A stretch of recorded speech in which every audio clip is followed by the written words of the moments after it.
Bonjour tout le monde, bienvenue à un autre épisode de Les Deux Gars d'AdWords. Cette semaine, on conclut notre série sur les stratégies d'enchères. Je suis accompagné de Francis Dalio qui vient de se réveiller de sa sieste. Il est tout frais. Salut Jason. Les cheveux un petit peu mêlés, mais il est tout prêt à partir la journée en force. C'est pas facile. Pour les gens qui ne savent pas, Francis il est près de sa retraite bientôt. Il commence à avoir moins de 2 siestes par jour. Pas facile la vie. Pas facile. Ouais. Aïe aïe aïe. Yeah. Mais c'est correct, là, t'es avec nous autres, Oh! t'es énergisé. Je suis réveillé. T'as pris ton 3 Red Bull qu'il te fallait pour bien partir la journée. Puis là, on va finir notre conversation sur les stratégies d'enchères. On va parler de test AB, on va parler de comment on utilise ces stratégies-là. C'est quoi les objectifs? Les objectifs, finalement, des campagnes qui vont faire en sorte que nous, on sait quelle stratégie utiliser. Tous les meilleurs secrets, finalement, vont être divulgués aujourd'hui. J'ai bien hâte d'entendre tes meilleurs secrets. Ça va être...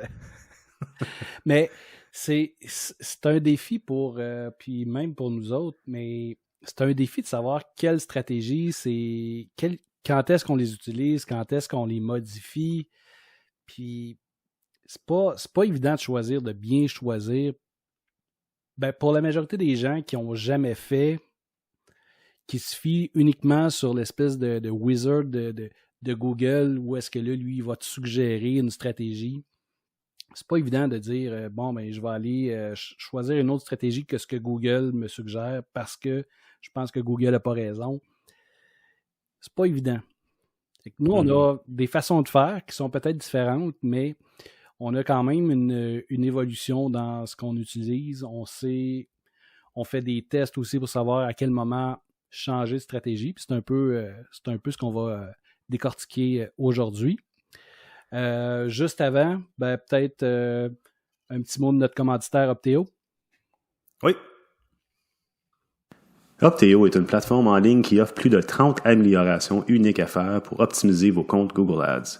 C'est simple, rapide et extrêmement facile d'usage. Vous voulez faire l'essai? Les Deux Gars d'AdWords vous offrent 2 semaines supplémentaires en plus des 4 semaines de base. Visitez opteo.com/les deux gars pour activer les recommandations personnalisées à vos comptes. Yes. Ben, merci Opteo. Oui. Jason, est-ce que tu t'en sers encore d'Opteo? Ben oui. Ben oui. C'est sûr. Moi, je trouve ça cool parce que ça m'envoie des notifications rapides par courriel. Il y a des fois que mes clients ils ont changé leur landing page ou le URL a changé tout court. Je sais pas, mais ça m'envoie des notifications. Moi, je n'étais pas même pas au courant, mais on l'a jamais dit. D'un coup, paf, notification, ça dit « Hey, la landing page ne marche plus, tu devrais checker ça. » Vraiment utile. Très, très bon. Puis, vu qu'on est dans les stratégies d'enchères, si vous travaillez avec une stratégie manuelle, Opteo vient pallier à ça en vous montrant des endroits d'optimisation dans telle ville pour tel mot-clé, augmenter, diminuer les enchères. Super utile. Oui, exactement. Avec les graphiques puis le data pour le supporter. Fait que c'est vraiment intéressant. Il ne donne pas de recommandations pour les stratégies automatisées. Pas encore, en tout cas. Non. Mais bon. En parlant de recommandations, là, oui. Qu'on parle de stratégie d'enchère, combien de fois tu vas voir dans un compte une suggestion de Google « Hey, change-moi ça pour CPA cible, change-moi ça pour Max Conversion. » Est-ce que tu trouves que ça a de la valeur, ces recommandations-là? Écoute, des fois, tu as l'impression que tu te sens comme pas assez intelligent, puis que Google le sait pour toi. Des fois, ça a de la valeur, pour vrai. D'autres fois, pas vraiment. Puis oui, je vais voir régulièrement, disons au moins une fois une fois toutes les... Bon, peut-être pas toutes les semaines, là, mais au moins 2 fois par mois, aller voir un peu ce qui se passe là-dedans, les recommandations. Puis souvent, Google les pousse, ces fameuses recommandations, ces fameuses stratégies d'enchères automatisées. Puis il veut vraiment forcer la main vers chacune de ces stratégies-là. Bon. Ça ressemble à les conseillers qui nous appellent, qui, eux autres, c'est des agents payés à commission, finalement, pour te faire changer. Souvent, c'est justement de changer pour maximiser les conversions. Mais qu'est-ce qu'il faut retenir dans tout ça, que ce soit l'agent Google qui le dise ou que ce soit le panneau de recommandation dans l'interface Google Ads, c'est qu'eux autres, ils n'ont pas l'objectif de votre client en tête. Ça, c'est numéro 1. Ils ne savent pas c'est quoi l'objectif. Puis, ils n'ont pas leurs meilleurs intérêts en ligne pour votre client. Eux autres, c'est leur intérêt qu'ils veulent Google. Ils ont un avantage, probablement, j'ignore, mais peut-être que c'est juste d'avoir le plus de monde possible sur une telle stratégie pour pouvoir avoir du data puis améliorer leur processus. Ça pourrait être ça, c'est peut-être autre chose. Mais en tout cas, ils n'ont pas le meilleur intérêt de votre client en ligne en tête quand ils suggèrent ces choses-là. Ça, c'est clair. Non, puis ils n'ont pas l'historique non plus. Ils ne voient pas... Puis Google, même on remonte plus loin que ça, Google, lui, ce qu'il vend, c'est de la visibilité. Il ne vend pas de la rentabilité. Et ça, c'est notre rôle à nous autres de s'assurer que c'est rentable. Il y en a toujours une certaine rentabilité, mais à quel point c'est optimal, pas toujours. Puis c'est comme tu dis, Google, sa job, c'est de vendre de la publicité. C'est de vendre des clics. C'est de vendre des clics. Donc, les recommandations des fois ont du sens, des fois, ils n'en ont pas du tout. Ils nous forcent vers ça. Puis derrière les moyennes de coûts par clic, il y a toujours des choses cachées, là. Donc, même si j'ai une moyenne de 2$ du clic, ben peut-être que j'ai payé des clics qui ont converti à 75 sous, puis des clics à 4$ qui n'ont pas converti. C'est un peu... Il y a quelque chose dans le black box, dans l'espèce de boîte noire qui fatigue avec ça, avec ces fameuses recommandations-là. Mais c'est ça, parce qu'il n'y a pas personne sur la planète Terre, à part Google, qui sait qu'est-ce que ça va coûter un enchère au moment de l'enchère. C'est vrai. Il n'y a pas personne qui peut dire définitivement, voici une liste de mots-clés, voici comment ça va coûter. La raison pour laquelle la compétition change, il y a plus de monde qui mise dessus, la géolocalisation, il y a comme vraiment des milliers de facteurs qui rentrent en jeu pour calculer ce CPC-là. Puis à la base, dans le fond, il n'y en a peut-être même pas de base, mais s'il y a un montant, si on peut faire arrêter le temps, là, que ça arrête de bouger, puis on dit là, peut-être qu'ils vont pouvoir dire ça coûtait là à ce moment-là, mais nous, on n'a jamais aucune idée. Fait qu'il n'y a pas personne qui peut vous dire ah oui, ce mot-clé-là, 5$, c'est ce qu'il te faut, là. C'est ça qu'il te faut. Impossible. Fait que c'est ça, la boîte noire, c'est quand même étrange. Hein? C'est du gambling qu'on fait. Tu essaies de miser sur quelque chose. Tu espères juste avoir le bon chiffre pour être gagnant. C'est vraiment juste ça. C'est la clé. C'est vraiment la clé. Mais bon. Qui sommes-nous pour juger? Mais est-ce que... Bon... Avant d'aller dans les recommandations puis comment est-ce qu'on les utilise, est-ce que toi, tu as une façon de...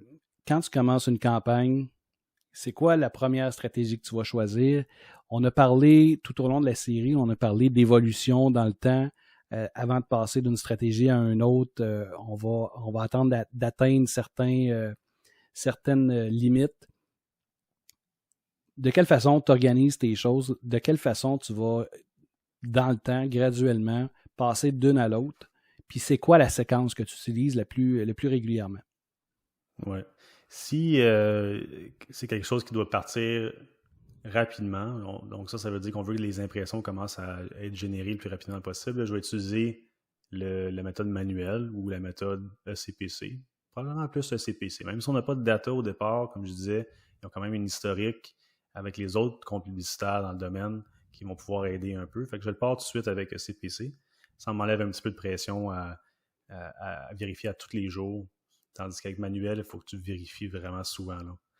Fait que je commence avec ça si tu veux un départ rapide. Si c'est un départ qu'on n'a pas besoin que ça soit tout de suite, aujourd'hui ou demain, la génération d'impressions, on peut prendre le risque et aller avec maximiser les clics. Fait une de ces deux-là, c'est un bon départ. Maximiser les clics pour les débutants, ECPC pour les gens un petit peu plus d'expérience, qui ont plus d'aventure, qui ont plus de temps à passer dans votre compte.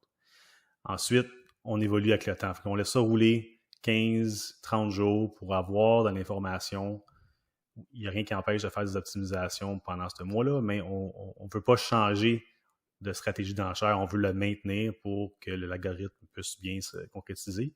Puis après ça, quand on commence à avoir des conversions, ben là, tu peux ou bien changer à maximiser les clics ou à cibler un CPA si tu en as un en tête. Puis là, on évolue avec ça. Quitte à peut-être même retourner en arrière. Des fois, j'ai des comptes justement cette semaine où est-ce que je me suis rendu avec le temps à l'étape de se rendre à tester le ciblage du CPA. Puis là, regarde, c'est rendu fou. La compétition est rentrée dans le marché. Ça ne se maintenait plus. Le client il trouvait ça trop cher. On risque de retourner en arrière puis essayer autre chose. Oui. Puis toi? Ma séquence ressemble pas mal à la tienne. Fait que c'est le même principe. Maximiser les clics si j'ai le temps de... Si on n'est pas rush, ça va être ma première stratégie. Même chose que toi, si j'ai vraiment besoin que ça parte, puis j'ai besoin de commencer à accumuler des datas, ça va être Donc la première, ça sera dans l'ordre, le manuel. Manuel, ben, c'est sûr que les 2 ou 3 premiers jours, ça demande plus d'attention. Il faut aller voir régulièrement. Même, je dirais, habituellement, une fois le matin, une fois avant de terminer, qu'est-ce qui s'est passé dans la journée avec les clics. Ça, c'est dans le départ d'une campagne qui a besoin d'un départ là, plus rush. Une fois que j'ai un peu de statistiques, ben, on va switcher ça à maximiser les clics. Exactement le même principe que toi. Mais je vais utiliser les datas que je suis allé chercher avec le manuel pour mettre ma limite de coût par clic. Donc, je vais récupérer mes premières statistiques. J'ai établi que c'était à peu près 4 $ du clic. Ben, je vais mettre peut-être ma limite à 4,50 ou 5 $ du clic, peut-être 1 $ de plus avec mon maximiser les clics, mais je ne lui laisserai pas utiliser l'entièreté du budget pour faire un test parce que j'ai déjà déterminé à peu près c'était quoi. Une fois que j'ai commencé à enregistrer des conversions, ben là, on va switcher vers un maximiser les conversions. Si je considère qu'il y en a assez, que ça vaut la peine, on va aller faire le test. Puis après un certain temps, si je suis capable de me permettre d'avoir, j'ai déterminé c'était quoi mon coût par action cible, ben, si je suis capable d'avoir un budget qui est de 5 à 10 fois supérieur à ça, je vais le switcher vers un CPA cible. C'est un peu les mêmes étapes que toi, pas mal avec les mêmes paramètres qui vont permettre de décider. Oui, exactement.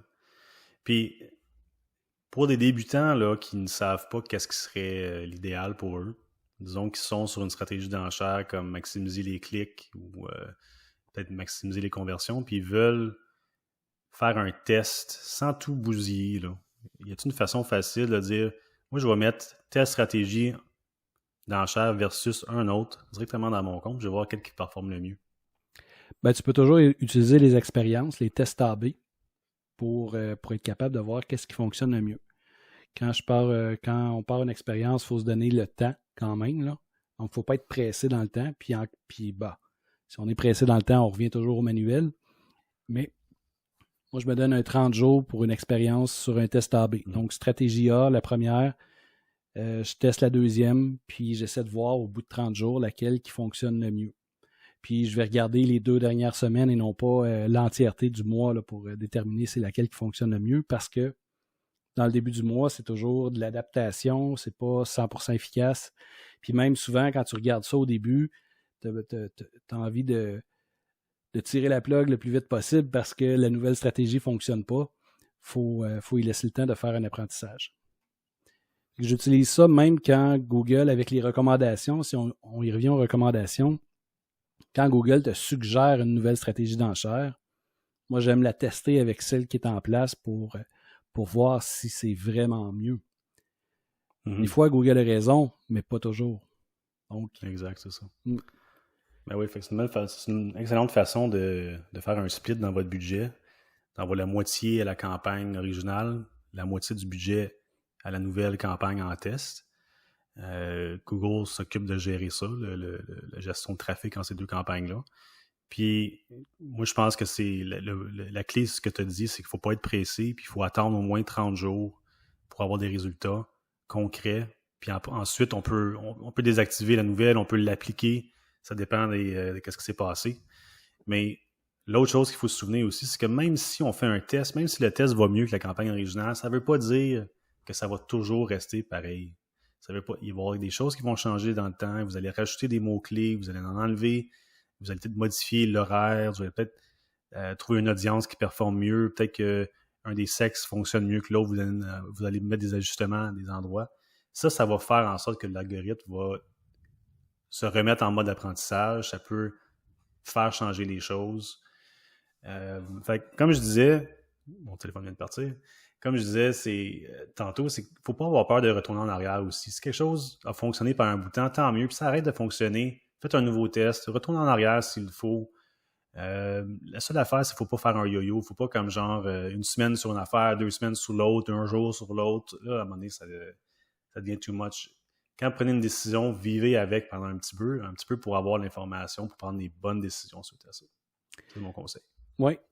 Puis, faites attention. Si il y a beaucoup d'entreprises là, qui sont saisonnières, qui ont un rush pendant une certaine période, quand tu es dans le moment du rush, là, quand tu es le moment où est-ce que là, tu vas aller booker ton année au complet, c'est pas le temps de commencer à faire des expériences. Là. Il faut que tu aies fait tes setups avant, il faut que tu aies pensé. Les entrepreneurs qui réussissent, puis qui réussissent à se démarquer souvent avec la publicité, pensent toujours au moins un 6 mois à l'avance. Là. Qu'est-ce qui va se passer dans 6 mois? On est l'été, qu'est-ce que je vais faire cet hiver aux fêtes? Tu sais, je vais commencer à planifier un peu mes stratégies, je vais commencer à aller chercher un peu de data, puis je vais faire mes ajustements avant pour qu'au moment où est-ce que là, c'est le rush, puis si on passe à côté, on manque notre saison, bien nous autres, il nous reste juste à mettre la switch à on, puis peser sur le gaz, puis tout va bien. Fait qu'il faut pas... Lancez-vous pas dans une expérience quand c'est critique pour le client. C'est vraiment pas un bon timing pour le faire. Et pour les business saisonnières, justement, c'est un bon point parce que ils vont se demander, ben là, si j'arrête mes annonces pendant 3 mois, 6 mois, puis je repars, est-ce que la stratégie d'enchère, elle va suivre? Est-ce que ça va s'adapter? La réponse est oui, ça va s'adapter, mais il faut de l'information dans le compte, évidemment. Si vous n'avez pas eu de clic pendant la dernière saison ou pas de conversion, ça va peut-être un petit peu plus rush quand vous allez repartir. Mais en général, ça va se baser quand même sur l'historique, quand même bien, puis ça va quand même repartir d'une façon peut-être un petit peu plus lente au départ, mais ça devrait retrouver son ampleur si toutes les circonstances sont pareilles, si la même compétition est là, tout ça, c'est comme semblable, ça devrait être pas si mal. Fait que, en tout cas, la réponse officielle de Google, c'est oui, c'est censé suivre. Puis, de toute façon, il y a comme un apprentissage continu. Donc, c'est pas dit que même si on avait laissé tourner la campagne pendant les 12 mois, la période où est-ce que c'était le plus mort, il ne s'est pas passé grand-chose. Puis, au printemps, par exemple, pour les entreprises de construction, bien, il y a peut-être 10 nouveaux joueurs qui sont arrivés. La stratégie a eu besoin de s'adapter de toute façon. Donc, le fait de l'arrêter ou de ne pas l'arrêter, c'est pas nécessairement... Moi, je vois pas ça comme un enjeu. J'ai entendu souvent que, l'historique, Google n'aimait pas ça quand que... Mais je ne l'ai jamais vraiment, vraiment senti comme un problème.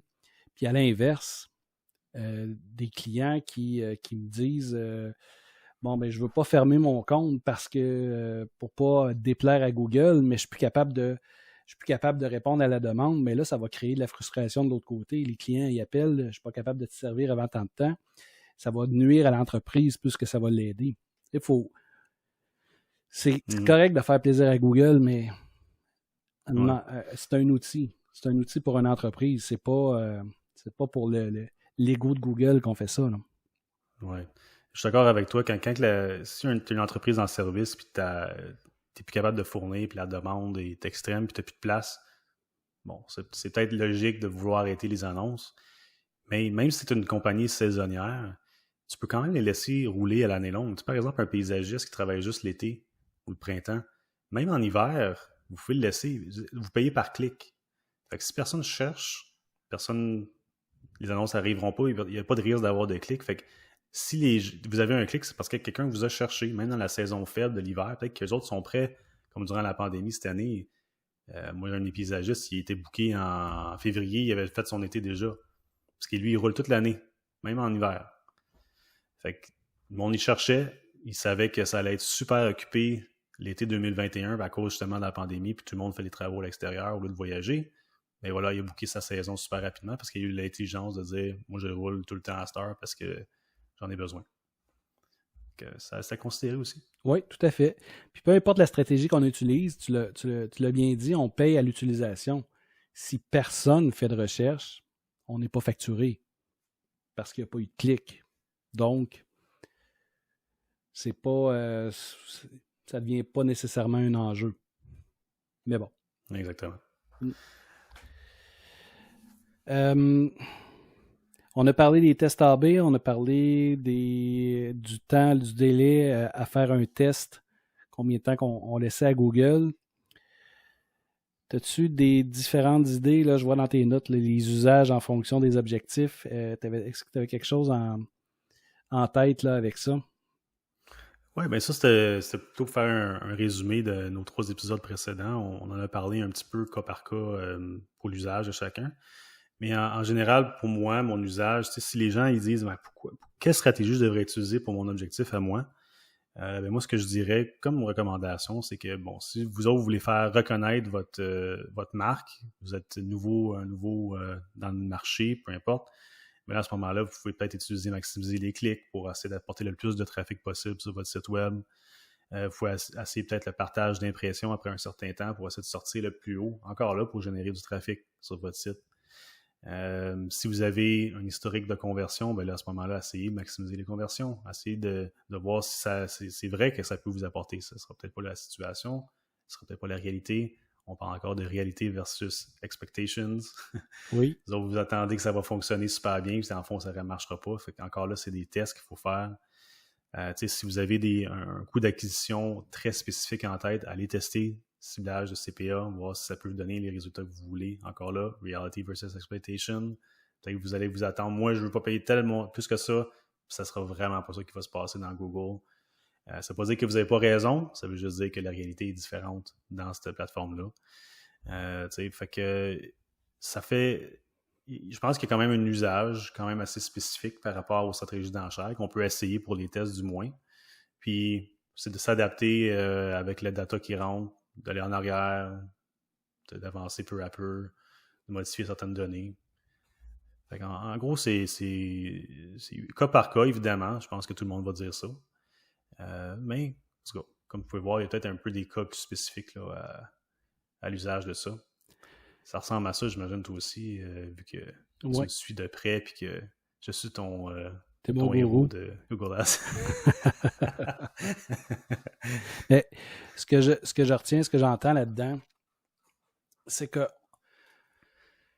faut savoir un peu plus. On a l'impression que notre travail est hyper technique, que c'est juste de cocher des cases puis de regarder des statistiques, mais en amont, on a un travail de marketing à faire. Il faut comprendre c'est quoi les objectifs, il faut comprendre c'est quoi la réalité de l'entreprise. Puis de là, on va choisir le bon objectif, puis on va choisir la bonne stratégie en fonction de l'objectif. On va guider Google pour que Google nous aide. Puis la plupart du temps, peu importe la stratégie, peu importe ce qu'on va utiliser, quand Google ne fonctionne pas bien, c'est parce qu'on ne l'a pas bien guidé. On n'a pas bien paramétré parce qu'on ne savait pas où est-ce qu'on s'en allait. Une campagne, la plupart du temps, ça se monte papier. On écrit c'est quoi nos objectifs, on fait parler le client, puis à partir de là, on va choisir la bonne stratégie. Il faut juste la savoir. Mais souvent, quelqu'un qui va se lancer seul dans l'aventure n'a aucune idée, va suivre aveuglément ce que Google lui dit, puis il va avoir les résultats que ça va donner. Peut-être que ça va bien aller, mais peut-être que ça va être une catastrophe aussi. Donc, il faut le savoir un peu plus. Il faut être un petit peu plus marketeur que technicien. Je pense qu'aujourd'hui, ce que je retiens avec l'intelligence artificielle, c'est ça. Notre rôle va devenir un petit peu plus le rôle de marketeur que de technicien. Oui, exactement. Pour avoir une vision, pour savoir les objectifs clairs et nets, puis basé là-dessus, on est capable de faire des décisions. Puis Google essaie de le faire le plus simple possible. Je veux dire, les recommandations dans sa plateforme, il y a des campagnes Smart Campaign que malheureusement, je n'ai pas encore essayé, mais que je vois souvent dans les nouveaux comptes ou des vieux anciens comptes. Je veux dire, c'est probablement le marketing le plus efficace que Google Ads va faire pour les nouveaux entrants dans cette plateforme-là d'advertisement. Ça va être, voici des smart campaigns, c'est quasiment rendu, rentre ta carte de crédit, puis on fait le reste pour toi, là. Fait que c'est ça. Nous, qu'est-ce qu'on offre, c'est un mode beaucoup plus avancé, avec plus de contrôle, dépendamment de la stratégie, mais quand même, un peu plus de contrôle. Fait qu'on a une vision très claire, puis c'est pas juste arrange-toi Google, parce que c'est pas encore à ce point-là, là. Fait que, en effet, je pense que les gens qui vont rentrer dans la plateforme du niveau plus avancé, la plateforme plus avancée, je devrais dire, il faut clarifier. Les autres, ils vont être un petit peu mélangés, ils vont dire par où je commence. Ouais. Aujourd'hui, on est là pour vous dire, regarde, commencez par maximiser les clics.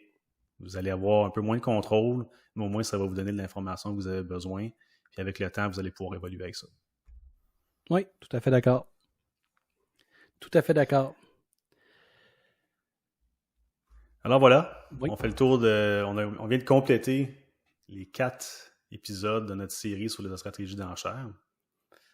J'aime ça le format, c'est le fun. On a plus de discussions in-depth avec sur chacun des catégories, puis on en a parlé beaucoup plus, surtout avec nos trucs perso là, qu'on a fait dans les épisodes derniers, il y a peut-être 1 an de ça.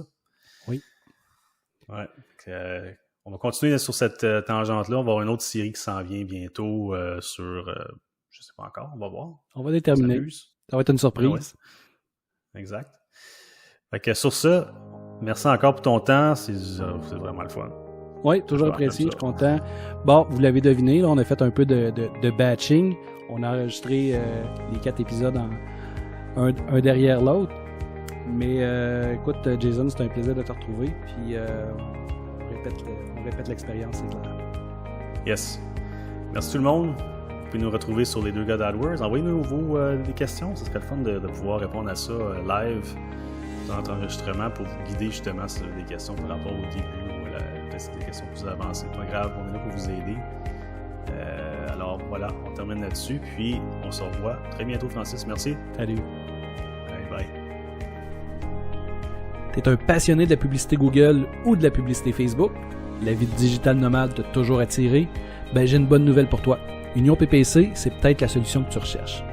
Avec notre équipe, on te donne une structure de travail, on te forme sur les meilleures pratiques de l'industrie, on te donne la chance de travailler sur des mandats avec des experts chevronnés et le plus important, on te laisse ta liberté de travailleur autonome. Chez nous, on dit « L'union fait la force ». Visite unionppc.com/les 2 gars pour plus de détails.